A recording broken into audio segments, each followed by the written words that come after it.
Right now, let's talk about the Wells Fargo Championship. Are these opening odds too high, so too long, or too low, which would be too short for this week's tournament at Quail Hollow? Xander Schauffele looks like he's plus 1,400. Is that those odds too long or too short here, Fowler? I think they're too short. And look, Xander is a guy, when you get him on difficult courses like this, right? These long traditional American style courses, Quail Hollow comes to mind, Memorial, these type of courses, he usually plays well, right? We've seen Xander play well, but it's when you get him in these fields. And look, he's been playing great.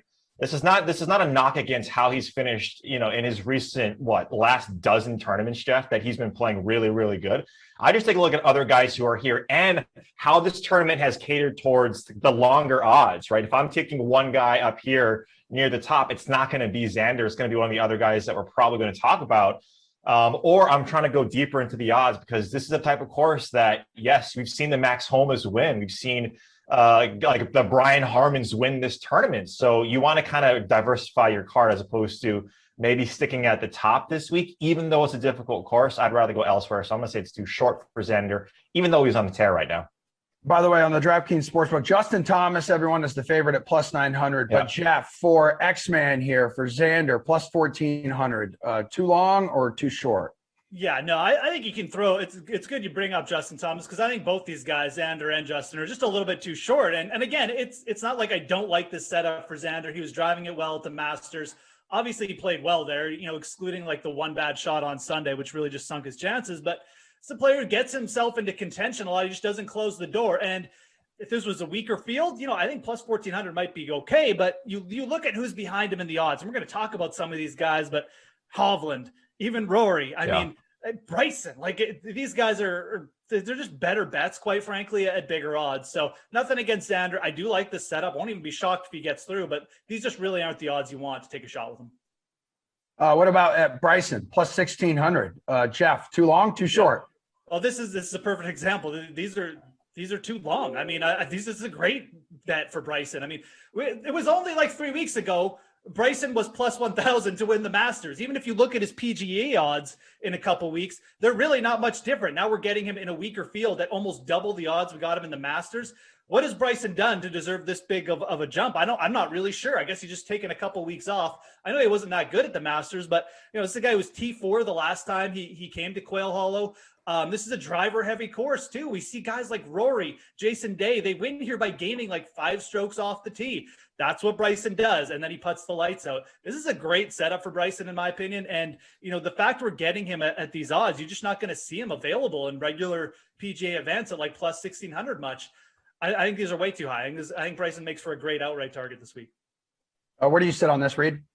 Yeah, for value-wise, BRYSON, I think, is the best one up top here. You take a look at what he's done. Again, I keep on harking on these traditional style courses. What did he do at Winged Foot, the U.S. Open? He won. Memorial, he's won. Right. Take a look at his last performances when the scoring conditions are difficult. The Players, third. API, he won. Right. You start to take a list of, and yes, he hasn't played Augusta well, but you might have to change his strategy a little bit at the Masters. But when you take a look at what he's done and how he wins, it is this type of style of course. You have the 3 par 5s. You have the ability to hit the ball as long as you want. And yes, it does get a little bit skinnier and the fairways when you get further and further down, but the rough isn't going to be as penal as it usually is in other styles of courses like this. So yeah, when you're talking about odds and the value that you're getting with BRYSON, who just finished first place, third place before his 46 at the Masters, I think it's really good odds. So I'm in agreement with Geoff. Rory McIlroy is the only 2-time champion of this tournament here, guys. He's going to be playing for the first time since the Masters. He's also plus 1,600. I think Webb Simpson also has the same odds. Yes, he does. But let's talk Rory here. Plus 1,600. Too long, too short, Reid. What do you think? This one's tough because I've been on the Rory train for a while, and it's a matter of, and it's kind of like Xander in the sense where you have to really bet Xander every single week at a number that you probably don't agree with, because at the time that he does win, you'll be off on him and he'll be 18, 19 or whatever it is to 1 plus 1,800. And you're going to be kicking yourself because you bet him at plus 1,400. I bet Rory at shorter odds than this. So I'm going to say it's too long because of his record here. His record here is just, it's remarkable. And if you're going to be out on Rory, it is not this tournament. This is a tournament that you want to be in on Rory. And if finally, if he does what he's been doing over the past handful of weeks at Quail Hollow, where he's absolutely dominated, then yeah, it's probably a longer test for Rory to get back into our good graces. But right now, I'm taking a look, like you mentioned, Emerson, if other guys like Webb, who's been struggling a little bit, is at the same number here. And yes, I'd rather go with a guy like Bryson. Rory is very tempting. I'd probably want to wait if there is going to be any sort of drift. I don't think so. But I don't see this number going any shorter, Geoff. I think you can wait and be patient on this one. If you can see a better number, maybe creep up at the end, like towards the end of the week when the tournament's about to start, because Rory at this tournament, it's a match made in heaven. Geoff, you agree? You think you can wait and be patient here with these odds?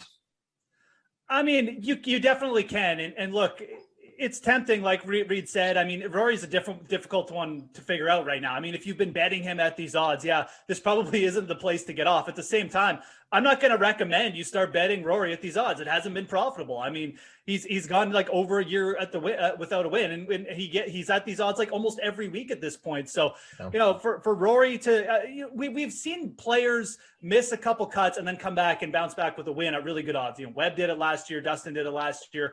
We've seen other guys do it. Rory's been in this situation multiple times, and he's just never broken through. There definitely seems to be a bigger flaw going on with his game right now. I agree, like this is a great spot for him, but with Bryson sitting there in the odds, and it really does come down to the field, I would rather just go to a guy like Bryson, who we know has been consistently good. He's coming off like one bad start. Who cares? And again, I just feel like Bryson right now is just far closer to the top of his game than Rory. So all things considered, I think this course sets up well for both guys, but with Bryson sitting there around the same price, yeah, I'll side with him over Rory this week. Geoff, how do you feel about VIKTOR HOVLAND here, plus 2,000? Yeah, kind of another player that I just rather bet than Rory. HOVLAND obviously had a great week at the Valspar last week. And look, the Valspar is a great correlation to Wells Fargo, both long par 71s. You look like a guy like Max Homa, who's done well at here, Riviera, the Valspar. So HOVLAND having a good tournament last week is a great indicator for here. And at plus 2,000, again, he's been a more prolific winner than Rory over the last couple of years. He's playing better than Rory, and you're getting bigger odds on him. So, yeah, I think these odds are about right for VIKTOR, but you can definitely think about him because, again, you look at the top guys. We kind of like Bryson, but maybe the rest are a little bit, just kind of too low in the odds. And now you've got VIKTOR at plus 2,000. So, yeah, I kind of like this one. Reid, he hasn't teed it up at Quail Hollow, but like Geoff mentioned, I mean, he was awesome last week and fired 4 rounds in the 60s there on Copperhead. Yeah, and when, like on Sundays too, like VIKTOR on Sundays has been, torching. He's just been on fire. And that's what you can get from a guy like Vic when his ball striking is on and he's putting it to 3-4 feet. It doesn't matter what type of course it is. He's going to make more of those putts than he's going to miss, right? And that's the thing with Vic and what he's doing right now. His off-the-tee game is off the charts, right? He's one of the best guys out there. If it's not Rory in terms of distance, right? And if it's not Bryson, he's probably the best mix of accuracy and distance right now off the tee that we have. And that's what you want at Quail Hollow. This is the only tournament, Emerson, that you see that off the tee is such a much stronger correlation to success than it is like approach. It's like double the amount in terms of the winners and how much strokes they gain off the tee. And that's what you want. I will say this, and all joking aside, that Tony Finau is at plus 2,900, plus 3,000. And I'm not saying that that's a bet because, right, like we haven't seen him win. And this is a tournament that, like, if you got Tony maybe at like the mid threes, yeah, that's probably one that I would bet. It's just a matter of how you want to create your card. If you're spending up at Bryson or you're staying, if you want to stay top heavy, absolutely. I liked Vic last week. I like him this week as well because it's a similar type of course, like Geoff mentioned. But at the same time, I think there's guys that are a little bit further down the board, plus 3,000. Like a guy like Will Zalatoris at plus 3,300 is someone that I'm really looking at in terms of getting and diversifying a little bit of my card to not be too top heavy because of what I mentioned earlier. But yeah, VIKTOR HOVLAND, he's a guy that you're going to see play these type of courses very, very well. We're under a minute to go, 45 seconds. I'll give you each 12 seconds. Max Homa, defending champ here 2 years ago, because last year it was canceled, plus 4,000. Reid.